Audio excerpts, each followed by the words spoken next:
continuons, nous poursuivons nos capsules, un mot que Michel aime bien apparemment, je crois, les capsules de la semaine de la langue française et de la francophonie. Donc cette année, vous savez, le thème retenu par le ministère de la Culture français, c'est être détonnant. Donc, nous avons rencontré des auteurs détonnants un peu partout dans le monde. Et là, direction Miami avec Michel Tessier, qui est sur la plateforme depuis fort longtemps. Un plaisir toujours de retrouver Michel. Bonjour Michel. Bonjour Sandrine. Alors, je vais te donner une petite minute pour nous parler de ton nouveau roman. Alors, je précise juste qu'il a été traduit en anglais et en espagnol, mais c'est en français que tu vas nous le présenter aujourd'hui. Oui, oui, tout à fait. Donc, voici la couverture. En français, il s'appelle donc Mr. Healer Guérisseur. J'ai obligé de rajouter guérisseur parce que pas tout le monde sait ce qu'est Mr. Healer, évidemment. Et il est en anglais et en espagnol où je suis devenu El Sanador. Voilà. Donc, magnifique. Progresse comme ça dans l'international. Ce qui est assez courant à Miami, pour ceux qui connaissent, c'est que c'est à peu près le seul endroit peut-être où on peut avoir un accent et que personne ne le remarque, puisque à peu près tout le monde ici, 80% des gens ont un accent différent en parlant l'anglais. Voilà. Donc c'est l'avantage de vivre ici. Alors Mr. Healer, c'est donc un personnage qui est un guérisseur, comme son nom l'indique, et qui soigne des gens. Et en fait, il se trouve que j'ai parmi mes activités depuis toujours un certain, je ne dirais pas talent, mais j'ai un don de magnétiseur, de guérisseur, qui vient de ma famille, puisque mon grand-père était déjà guérisseur. Il était avant-guerre, hein, et ma mère m'avait toujours dit qu'il avait beaucoup de gens qui venaient le voir. Il était en faubourg poissonnière à Paris, et les gens venaient le voir pour les aider parce qu'il souffrait. Et il avait d'ailleurs un certain talent par rapport à beaucoup de femmes qui avaient des soucis de fertilité venaient le voir. Et par imposition de ses mains, simplement dans un café, à côté, il était fourreur au poissonnière, et donc à côté de son atelier, il recevait des gens et les aidait. Voilà. Donc ça t'a donné l'idée de ce nouveau roman? Alors, ce qui m'a donné l'idée, c'était une demande. J'ai eu une demande réelle de la part des gens que j'ai soigné, entre guillemets, parce que je ne soigne personne. Je transmets de l'énergie qui, à mon avis, permet aux gens de s'auto-soigner. C'est-à-dire qu'en fait, j'aligne, je travaille sur les chakras, ce qui était à l'époque les séphirotes pour les hébraïsants, ce qui est toujours les séphirotes pour les hébraïsants, et qui permettent donc d'accumuler l'énergie, de recevoir l'énergie et de s'auto-soigner, et parfois donc de récupérer des facultés qui ont été abîmées par les forces des choses, le stress, l'angoisse, un accident ou d'autres choses. Et donc, par juste l'imposition des mains, les mains. Juste par l'imposition des mains permet cette transmission d'énergie. Ce n'est pas mon énergie, encore une fois, je ne suis que le transmetteur. En toute humilité, je ne suis que l'intermédiaire. L'énergie, elle vient d'ailleurs, pour moi, elle vient de Dieu, mais ça c'est mon choix personnel. Mais en tous les cas, elle vient d'ailleurs, et elle va vers la personne qui en a la nécessité. Et d'ailleurs, souvent, elle va chez cette personne dans des endroits ou des parties de son corps ou de son aura auxquelles je ne m'attends pas du tout. Et donc, maintenant, je ne me pose plus de questions, j'envoie l'énergie, je suis l'intermédiaire et ça passe. Voilà. Alors, Michel, on pourrait faire une émission entière là-dessus, c'est extrêmement passionnant. Oui, il faudra le faire. Alors, Michel, est-ce que tu peux nous résumer, donc maintenant, en très très peu de temps, sinon j'aurais plus de temps pour les Absolument. autres Donc, questions. Mr. Healer, on le voit en action, en recevant, et donc j'ai créé autour de Mr. Healer un personnage qui est une journaliste, qui s'appelle Anna, et qui va l'interviewer, qui vient pour l'interviewer, et en même temps pour se faire soigner, d'ailleurs, c'est un peu le motif de fond.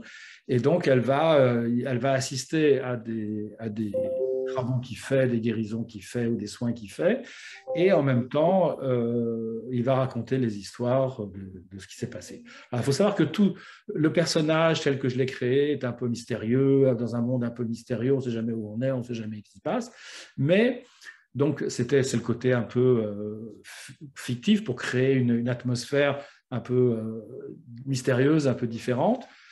Et en revanche, tous les soins ou toutes les histoires de soins le session, comme je les appelle ici, sont absolument authentiques, parce que j'ai 18 carnets à la maison où je reprends, où je note et je continue puisque je suis encore en activité.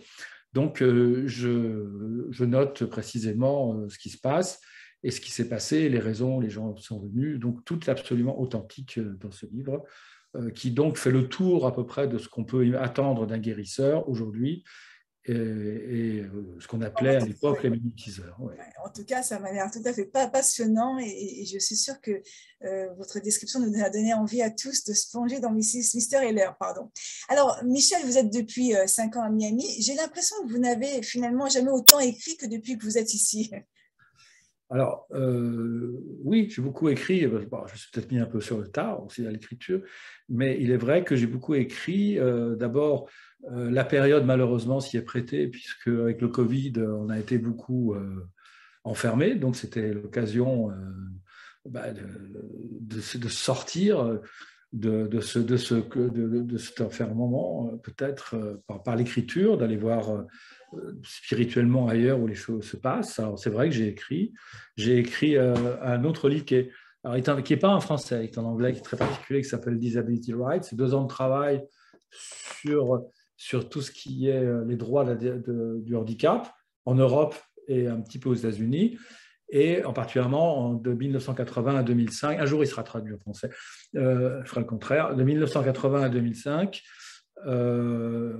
puisque c'est les années, pour moi, qui ont fait éclater la défense du handicap en Europe. Parce que toutes les années correspondent à ces années-là. Les lois sont passées, les combats des familles aussi, les combats des familles ont commencé à ce moment-là. Voilà. Alors, Michel, comment vous vivez d'être un auteur francophone dans un pays anglophone? Est-ce qu'on trouve sa place? Est-ce qu'on trouve ses lecteurs? Alors oui, on trouve ses lecteurs parce qu'on est quand même une communauté importante, et puis qu'aujourd'hui, quand même, on a une communication directe avec le monde francophone, bien sûr, que ce soit au Canada, que ce soit en Afrique, que ce soit en France, bien entendu, ou en Belgique, ou en Suisse. On a une communication directe par cet instrument sur lequel nous sommes tous les deux, Sandrine. Et donc, il n'y a vraiment pas de souci, mais il y a déjà même, on a quand même une communauté française, ne serait-ce qu'à Miami, qui est importante, où il y a une vingtaine de milliers de Français à peu près, et à peu près 130 000, je crois, Français, si je ne me trompe pas, sur les États-Unis, ce qui correspond quand même à une communauté. Non, un peu plus, on a 160 000 Français rien qu'à New York. On est beaucoup, on est proche des 300 000. Voilà. Donc, il n'y a pas réellement de souci de communication, mais personnellement, tout ce que j'ai écrit aujourd'hui, j'ai tendance à pousser une traduction vers l'anglais et vers l'espagnol maintenant de plus en plus, parce que c'est quand même vivre en Floride, et même de plus en plus aux États-Unis, 50-60 millions, je crois, de personnes hispanophiles, disons, puisqu'on parle de francophiles, donc hispanophiles, sont là, sont une clientèle importante et sont des gens qui sont passionnés par quand même notre mode de vie, notre mode d'écriture français, d'origine française, qui est bien particulier. Nous avons une façon d'écrire qui est personnelle, comme certainement les Américains ou les Anglais, chacun écrit avec son propre style, le style étant bien entendu lié à sa propre culture. Et il est indiscutable que ça plaît. Et, bon, dans le cas de Mr. Heller, c'était particulier parce que les personnes qui l'ont traduit étaient aussi bien en anglais, aussi bien qu'en espagnol, étaient eux-mêmes des healers, et traduceurs et healers. Donc c'est intéressant, donc il y a eu ce ressenti. Donc ça a été une transposition beaucoup plus personnelle que simple traduction. Voilà. Alors Michel, écrire, on le sent bien, fait partie un peu de votre ADN. Vous avez sorti de nombreux ouvrages, vous avez montré l'ouvrage en anglais qui sera un jour traduit en français. Vous avez écrit des témoignages, des romans, et donc vous avez écrit ce que vous disiez pour défendre le handicap à l'école notamment. Est-ce qu'il y a des jours où vous n'écrivez pas? Oui, il y a des jours où je n'écris pas, absolument. Mais disons que si j'écris pas, je pense. Je pense au prochain. Alors, Pascal aurait pu dire la même chose, donc exactement. Je pense, je suis, mais je pense, donc j'écris. Donc on arrive à ça, bien entendu. Le livre sur le handicap, bien sûr, ça a été le premier, c'était l'itinéraire d'un amendement voté, qui a été nommé au prix de Garfort. parmi les finalistes. Enfin, ça s'est presque fait. Enfin, tout ce travail sur le handicap, particulièrement ce livre qui a été vraiment vu et revu par les parlementaires et par les ministres et par le président à l'époque, Nicolas Sarkozy, et ainsi de suite. Ça a été un long travail qui a fait beaucoup avancer les choses, parce qu'à l'époque, travaillant dans le handicap, quand j'ai écrit ce livre, il y avait 18 000 enfants handicapés en France accompagnés qui pouvaient aller à l'école. Après 18 ans à peu près de travail sur le handicap, aux dernières nouvelles, il y aurait 350 000 enfants. Vous voyez la progression de 18 000, on est passé à 350 000 avec la loi qu'on a fait passer et avec le combat qu'on a mené, avec la ministre en charge actuellement, Madame Cluzel, qui est la ministre en charge du handicap, qui est donc une amie de longue date et avec qui j'ai beaucoup travaillé à ce moment-là. En tout cas, bravo Michel, et c'est aussi pour ça que vous êtes détonnant et c'est pour ça que c'était intéressant de vous avoir dans toute cette série de capsules, parce que vous êtes un homme de combat, vous êtes en train de le raconter, et vous avez d'ailleurs été récompensé puisque vous avez reçu la Légion d'honneur. Chevalier Légion d'honneur, oui, tout à fait. Et donc, bravo à vous. Le président Sarkozy, ce qui a été un grand honneur. Exactement. Est-ce qu'il y a… Tout par lui, d'ailleurs.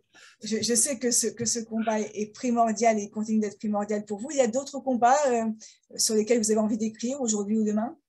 Écoutez, je continue le travail sur l'histoire du peuple juif, puisque c'est mon histoire, donc qui a été déjà commencé avec Wagon, hein, bien entendu, puisque ça a commencé là, avec la déportation et le départ de mes grands-parents, à la malheureusement très célèbre rafle du Veldiv, hein, du 16 juillet 1942. Donc l'histoire, je la raconte, et il a été traduit en anglais. Voilà, et bientôt il sort en espagnol, mais il a été traduit en anglais également. Et juste pour dire que cette version anglaise va probablement être… Alors, le livre est écrit comme une pièce de théâtre, c'est écrit une forme de pièce de théâtre. Donc, ce livre va être probablement joué l'année prochaine sur une scène de théâtre en Floride. Voilà. Bravo, c'est un grand bonheur, c'était l'idée du livre d'ailleurs, c'était de mettre un wagon sur une scène. C'est un très beau livre. Mes grands-parents, je ne connaissais pas. Voilà. Et il se lit, c'est un livre bien différent de ce qu'on a pu lire, effectivement. Je pense que c'est un livre essentiel. Et voilà, quand je peux effectivement le mettre en avant, ça me fait toujours plaisir parce que vous avez donné une vision un peu différente des choses. Il y a un petit côté j'ai pas envie de dire ça, mais un petit côté romanesque qui fait qu'on se plonge dans le livre de façon différente et il y a un regard différent. Je vous remercie. Et il a été préfacé par cet homme absolument exceptionnel qui s'appelle Serge Klarsfeld, qui l'a préfacé et qui s'est vraiment plongé et lu et relu par malheureusement des survivants et qui se sont retrouvés intimement dans cette description, particulièrement la partie du wagon, où on les voit dans le wagon. Et sachez simplement que ce livre a été écrit où je l'ai écrit en larmes, c'est-à-dire du début jusqu'à la fin. Ouais. Je l'ai écrit en larmes. C'est comme ça qu'on le lit aussi. C'est une vraie projection. Alors Michel, très rapidement, parce qu'on a largement dépassé le temps qui nous est décompté. Qu'est-ce qu'on peut vous souhaiter, Michel, pour les mois à venir, à part des nouveaux projets littéraires? Écoutez, la santé, je pense que malheureusement, et la paix, parce que c'est malheureusement deux sujets qui sont à l'actualité aujourd'hui, et ça, on peut se le souhaiter à tous, intimement et fortement.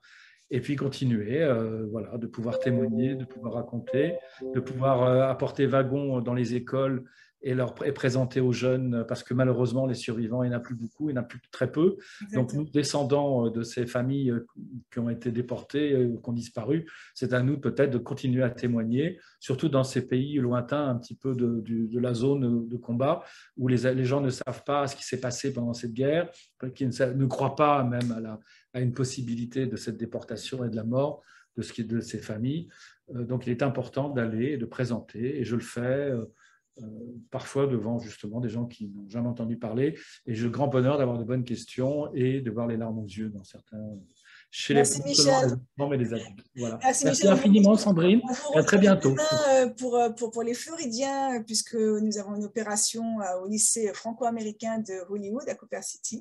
Et donc, on rencontrera les élèves et les parents demain. Donc, si vous êtes dans les parages, rejoignez-nous avec Michel, Anna et moi-même. Et ensuite, au marché, je crois, au marché de… Et au marché de Miami, le 17 avril, nous aurons tout loisir d'en parler. Merci Michel, bonne fin de journée, à bientôt, au revoir.